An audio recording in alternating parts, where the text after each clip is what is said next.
guys, so now we're going to go through a little bit about a handstand itself and the notions of a couple of skills, or some skills, I always say the wrong words, but let's go with it, that we can do to start to bring awareness, start to practice.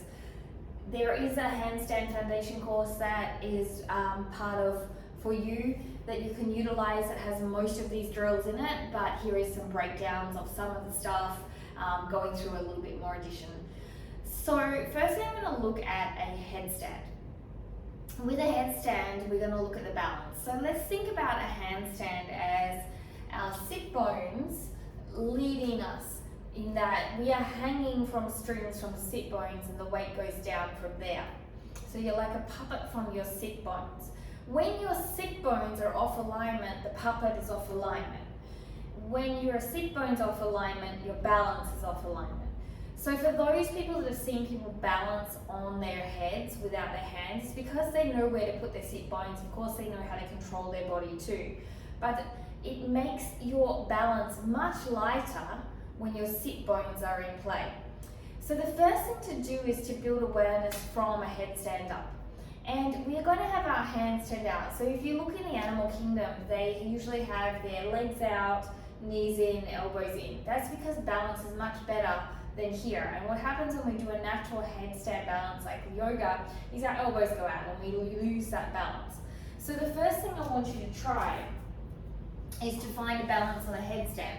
So you're going to come into a headstand, your fingers are turned out and out to the side. You're going to lift your sit bones up here, and you can see how light I am. Right, I'm going to lift my sit bones up, my shoulders are down, my head is relaxed, I'm very, very light. And so light, in fact, that I can come onto fingertips without much issue, without much shaking, and I can start to move through the movements, right? There's not a lot of shaking, not too much control. Now when I have too much muscle activation and my sit bones aren't in play, like so they might be here, you can see my arms are quite shaky already and the balance is super hard, right? See how much I'm shaking? When I bring my sit bones up, knees stay down, sit bones up, neck is long and relaxed. Look how light I am. Very little shaky movement. Fingers are relaxed. Everything is light, everything is easy, everything is breezy, right? So learning to find that balance where the sit bones are at a headstand is going to make a huge difference to you and your performance and where you find balance in your handstand. So practicing firstly that balance of the headstand where you've got hardly any pressure on your neck, hardly any pressure on your arms, and it's all about the float. You will find that then you'll be able to do a lot better when it comes to you utilizing the ability to balance in space on your arms. And so if I ask you to try that slow and controlled and with the ability to practice with softness, it's going to make a huge difference. The next thing to understand is that the weight goes through the hands here. It goes up the inside of the arms. You've got the external rotation with the shoulder elevation, and we're practicing all this, and the wrap, right? So the shoulder blades are open. The ribs are in, but the chest is open. So you have to learn to segment here and here. So here and here, but this stays in, right? Now, your leg bones tend to wrap in a little bit. That holds the balance so you can't wobble around. If you don't wrap your leg bones in, see how flimsy I am? If I wrap my leg bones in slightly, see how much less movement there is. That's going to cause a lot more stability. So think about those leg bones just slightly rotating in. Glutes are engaged, ribs and hips are connected, shoulders are open, shoulder blades are open, shoulders are elevated towards the ear and compressing in the ear. That's the movement that you want. So you're stacking the bones. That's why we can stand. If I didn't stack the bones, I lean on my heels, I'm going to fall back. Now, the weight is generally, your fingertips are super, super light. So we want to practice how to get up into a handstand through a tuck with the weight being placed on the back part of the hand. Head goes heavy and down, neck is light, and that weight pushes up as you push down into the ground here and you push up through the arm bones. Now, firstly, we need to understand, what does a tuck handstand look like? It looks like a puppy pose. So if you think about a tuck handstand, the tuck handstand basically looks like a puppy pose. So here is, the knees are compressed in, you can bring them a little bit wider, and the chest goes down, the head goes down, you're pushing the underarms into the ground, the hands are long, and this is a puppy pose basically, right? And this is the same pose that you're using for a tuck handstand. Sit bones are high, everything is engaged. So to practice that feel and to get a feel, making sure you still have also external rotation, you're starting in a half down dog. From that half down dog, we want to then push into the backs of the hands and jump up and down. So usually what happens is we jump up too far forward and we planche in. But we want our head to automatically go directly down between our hands. So we push again, the weight in, and we automatically stack. Automatically stack. See this? So there's no doing this and then resetting. It's automatically stacking into the movement, light fingertips. So I'm already set up. It's very, very easy, it's very, very light. As soon as you jump in and you move like this, you miss the alignment, you miss the stacking. It should automatically just line straight up and you hold. Line straight up and you hold. As soon as you start coming out like this, you've got too much muscle strength, the internal rotation comes. So you basically want to go up into a handstand and be straight away in the handstand, engaged and floating. So it's really important to understand that, because a lot of people put too much grunt and effort into a handstand as well. So once you've kind of got these concepts, then we're going to look at things like falling out, which is all in the Handstand Foundations videos that I created in a Vimeo program. But things for falling out, things to note. Your feet lead the cause. So a great way to practice that is to kick up and just move yourself around with your feet leading, right? So there's nothing to be scared of. The thing that you need to understand is, when you go to fall out, your feet are always coming down first. So as long as you turn to wherever your feet are, so if I'm going to fall out here to this side, I'm going to turn my body to where my feet are. So as long as you rotate towards where your feet are, you're going to be very safe. It's going to make it possible for you to fall out comfortably. When you fall out going into a tip over, the things that you need to note is that your feet are leading, and you're just going to instantly be able to understand this better after you've practiced a few cartwheels, right? So you're going to kick up, trust the fall, and as you go through, you're going to get really scared like this, right? But your fall here is going to be just feet, right? Your feet are going to lead the cause. So there's no problem, because you always trust your feet. You're going to be able to move and fall out with a sense of grace. Very important to understand your feet, particularly like if you look at a cartwheel, your feet and your body rotates towards where your feet are going to land. The same scenario. You could also use a wall and practice it on a wall if you want to do small donkey kicks and those types of things. So practicing just randomly kicking up, twisting your body to where your feet go will help you to understand the concept of falling. This is going to help you to feel much more safe, because a lot of the time the reason why handstands are difficult is fear. And another way to do it, as mentioned, is coming up onto the wall, and then from here toppling out. And as you can see, is a cartwheel process, and you follow your feet, your body rotates. So my foot comes down, my body rotates and comes out into it. From here, we want to look at handstand wall alignment. And the wall alignment, you can face to the wall, away from the wall. Both of them are practical. Then you can have jumping in, glute activation, the shoulder movement activation, and I'll show you just quickly and go through these exercises very quickly. So the first option for a handstand wall alignment is to bring yourself close to the wall. I'm going to use the window. From here, I'm going to kick up onto the wall. Now, things to note here. If you're sinking down like this, it's not very helpful. You need to push up. If you're leaning back like this, it's not going to be very helpful because we need to get this straight alignment. So you want to bring 1 foot out, 1 foot in, push up, head goes down heavy, hands go down, and hold here. Breathe deeply, push your hips forward, rotate your thigh bones in slightly. Keep pushing up. And then from there you can transfer between the two. Reset. Make sure your shoulders are over your wrists. And then you'll find balance, okay?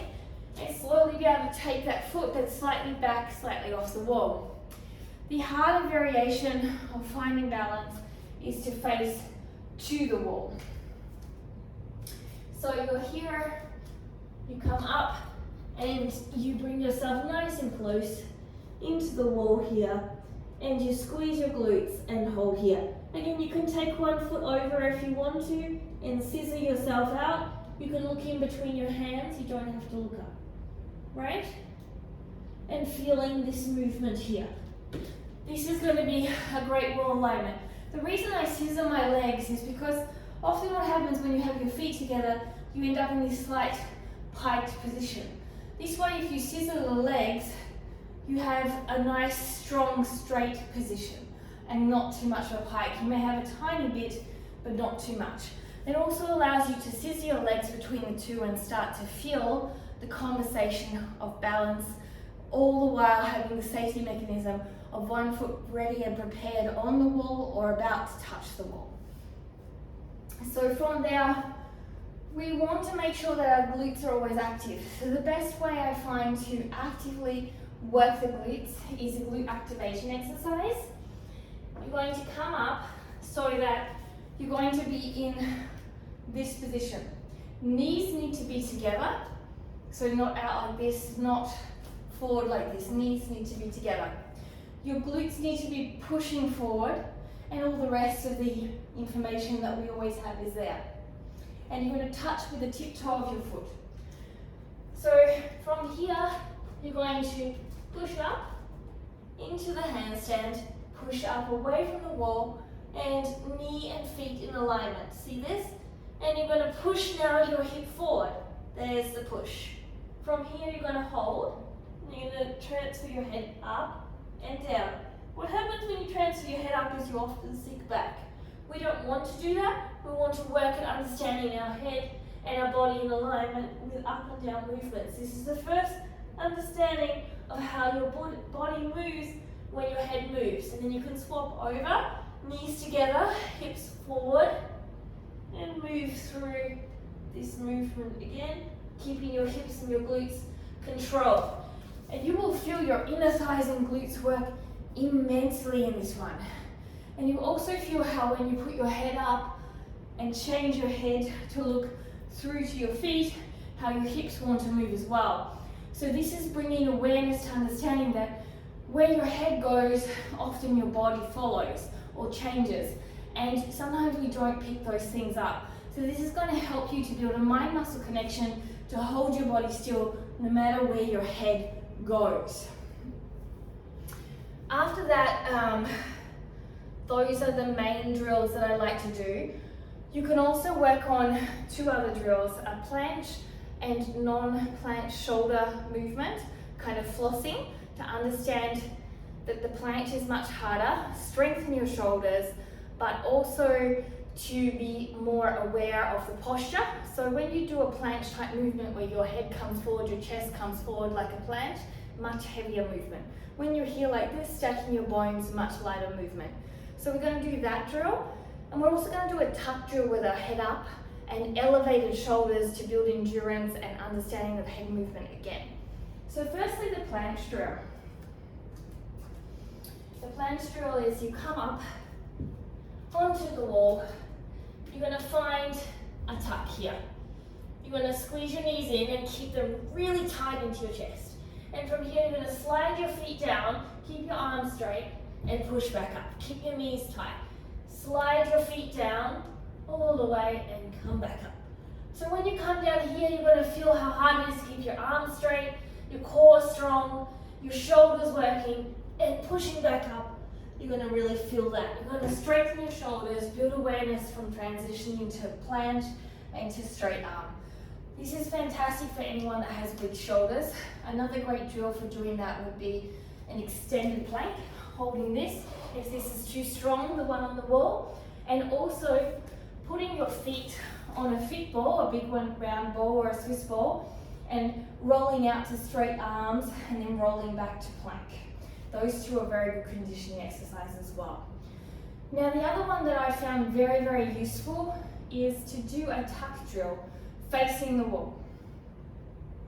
Then to look up at my knees and make sure that I'm really elevating in my shoulders and my knees are really tucking.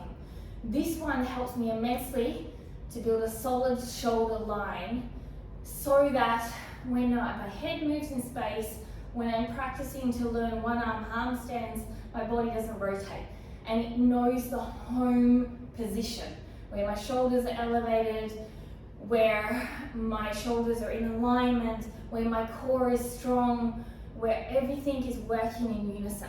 So this one is a little bit more of a stronger move and can be a little bit scary because your head's up. You can put your head down, but ideally you want to work towards head up, and eventually you want to work towards taking your feet off. So hands are here, and you're going to come up onto the wall, okay? And you're going to find a tuck position. So you're going to elevate up, wrap external rotation, push your hip bones over to build that puppy. Look up at your knees, really wrapping the external rotation here, and hold here. If you're feeling comfortable, compress your knees but keep your hips up so those sit bones like a puppet, and you can start taking your feet off like this and playing. Really elevating up, okay? And this one is eventually you're going to work towards that. And eventually what's going to happen, you're going to work towards tuck and straight handstand, head up. And then tuck, head up, straight, and the head comes down, and moving those head patterns around. But this is a great structural one to understand. If you're not elevating enough here, you're not going to hold it. You're going to fall, particularly with your head up. If you're not compressing your knees enough, you're not going to be able to balance with your feet off either. If you're not going to have your core strong enough, you're not going to balance. So this is going to tell you where you're missing your game plan to be able to tick the boxes that you need to tick to get the perfectly strong and sound handstand that you have and need and your body can create for more mobility, strength and flexibility, upside down the handstand, stable. Okay, so have fun with that one. So after those ones, the other options would be things like handstand doing shoulder shrugs against the wall. So basically you're in a handstand and you're going up and down. And then we look at entries. So also the up and down handstand you can do freestanding away from the wall. So you come up here, and from here your weight is in not in the fingertips and you're pushing up and down. So the weight in the fingertips is very light, and you can be straddle or straight here.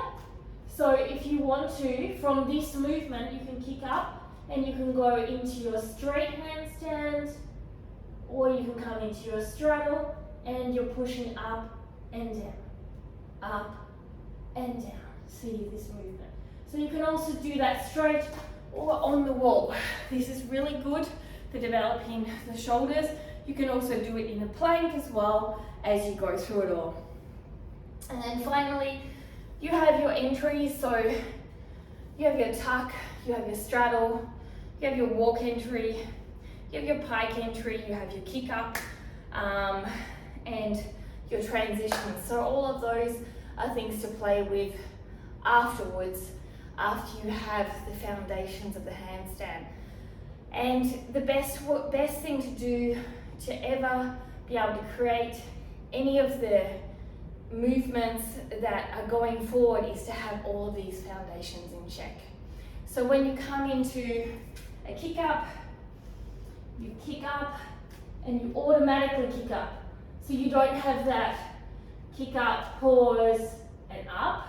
You just automatically kick up and your leg comes up and meets, right? That's really, really important to have this fluidity as you do it. And that takes time. Kick up is actually probably one of the harder movements. So play with all these, work them into a daily kind of movement pattern and feel how you go. There's so many things that you can do from there. As I said, you can go into your tuck and straddle and pike. So here is a pike press, slowly coming up. You can see that everything is aligning slowly. You can come down into your tuck, diamond, straddle, straight, straddle, all the way down into your straddle, into your pike, into your tuck.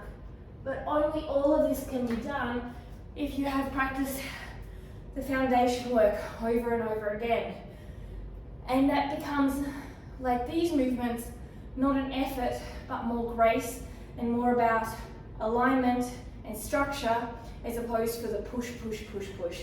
And when you can do it from alignment and structure, you will also avoid pressure on your wrists, shoulders, elbows, and injuries as well.